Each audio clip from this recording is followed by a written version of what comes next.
welcome back to the Compliance Kitchen podcast. This is Silvia, and today I want to take a look at starting in Europe on sanctions against Russia. Then we move on to FinCEN. They have a virtual currency update.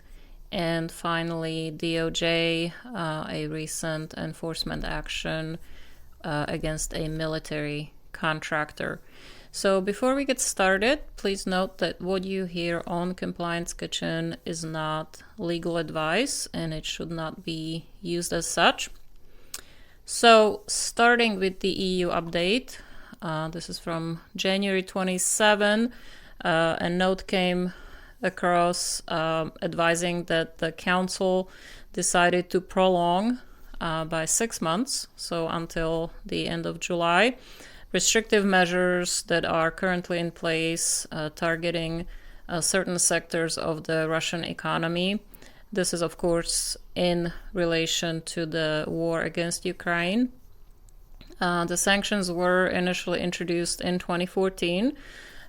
This was in response to Russia's actions back then, destabilizing the situation in Ukraine, and then, of course, were significantly expanded since the war started last year in February.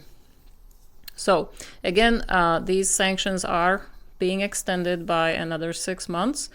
They currently consist of a wide spectrum of various sectoral measures, including, as you know, trade restrictions, restrictions on finance, technology transfers, dual-use items, various transport, luxury goods, sales, and they also cover, there's a ban on the import of or transfer of seaborne crude oil of Russian origin, and also certain petroleum products of Russian origin to the EU, and also removing several Russian banks from the SWIFT banking system. And also, last but not least, a suspension on various broadcasting activities and licenses of several Kremlin-backed outlets, media outlets. So in addition to the economic sanctions on Russia, the EU has different types of measures in place, including restrictions on economic relations with the parts of Crimea that were illegally annexed, also the city of Sevastopol, as well as the non-government controlled areas of the Donetsk and Luhansk oblasts or regions, and various individual restrictive measures such as asset freezes, travel bans on a broad range of individuals and also entities, and also various diplomatic measures. So again, so these sanctions are being extended for another 6 months. If you want to take a closer look at the particulars, the European Council has on their website on concilium.europa.eu a explanation of the various EU sanctions against Russia. So I highly recommend that if you need to take a closer look and see what's included, that you use this very helpful resource. So now moving on to the next topic that I thought was interesting. This came from FinCEN, or the Treasury Department's Financial Crimes Enforcement Network. This was on around January 18 when a press release came out. They issued an order that identified Bitzlato. It's a virtual currency exchange. Actually, Bitzlato Limited is the full name. So the company was identified as a primary money laundering concern in connection with Russian illicit finance. This was the first order by FinCEN that was issued pursuant to Section 9714A of the Combating Russian Money Laundering Act. And it highlights the serious threat that's posed by business operations that facilitate and support Russian illicit finance. So the order, kind of generally speaking, prohibits certain transmittals of funds that involve Bitzlato by any covered financial institution. As FinCEN explains in a little bit more detail in the order, Bitzlato plays a critical role in laundering convertible virtual currency, or CVC, by facilitating illicit transactions for ransomware actors operating in Russia, including Conti, a ransomware as a service group that has links to the Russian government. Bitzlato maintains significant operations in and connected to Russia, and FinCEN's investigation found that the connections include facilitating deposits, fund transfers, and transactions that involved Conti and the Russia-connected darknet market called Hydra, which is the subject of both U.S. sanctions and law enforcement actions that have shuttered the operations of Hydra. Hydra closed in April of last year, and then Bitzlato continued to facilitate transactions for growing Russia-connected darknet markets, including Mega and Blacksprut, as well as OMG.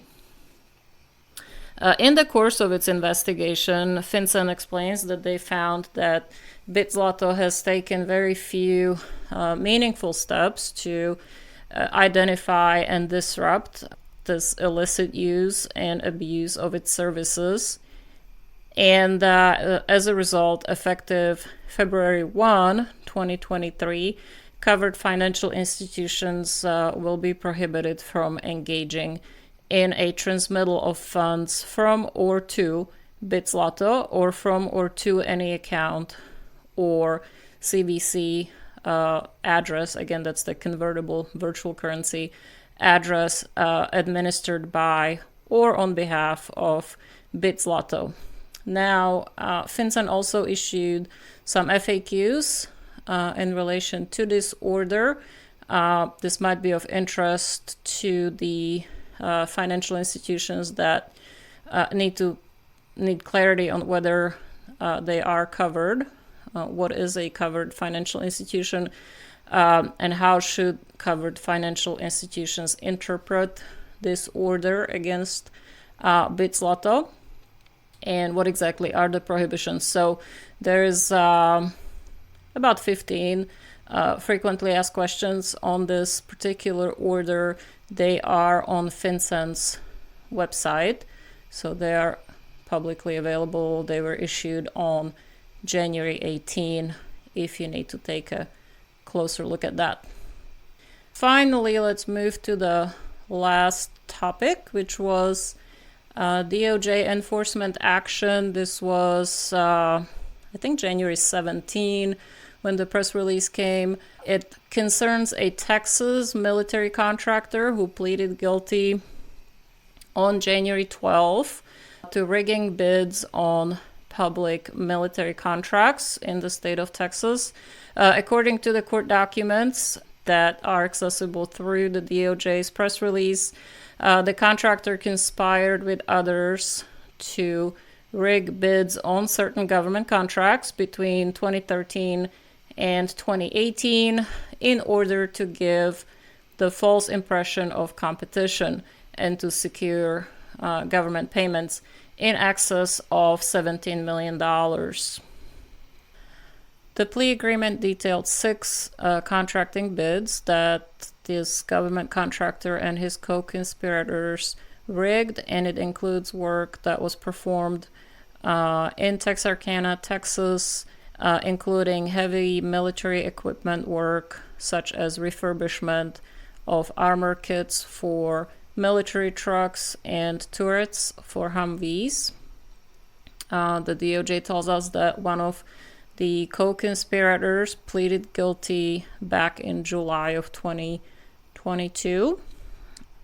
The government contractor who pleaded guilty under this action faces a maximum penalty of 10 years in prison and $1 million criminal fine. the maximum fine may be increased to twice the gain or twice the loss suffered by the victims of the crime if either amount is greater than the statutory maximum fine. So, of course, the process is that the federal district court judge will determine any sentence after considering the U.S. sentencing guidelines and other factors. As a side note, the DOJ, this was back in November of 2019, they created a procurement collusion strike force, or PCSF, which is a joint law enforcement effort to combat antitrust crimes and related fraudulent schemes that impact government procurement, grants, and program funding. If you want to take a closer look at that, the Procurement Collusion Strike Force is a part of the Justice Department's website. And so if you go to justice.gov and then under the Antitrust Division and report violations, that's where you can actually find more information about this particular force.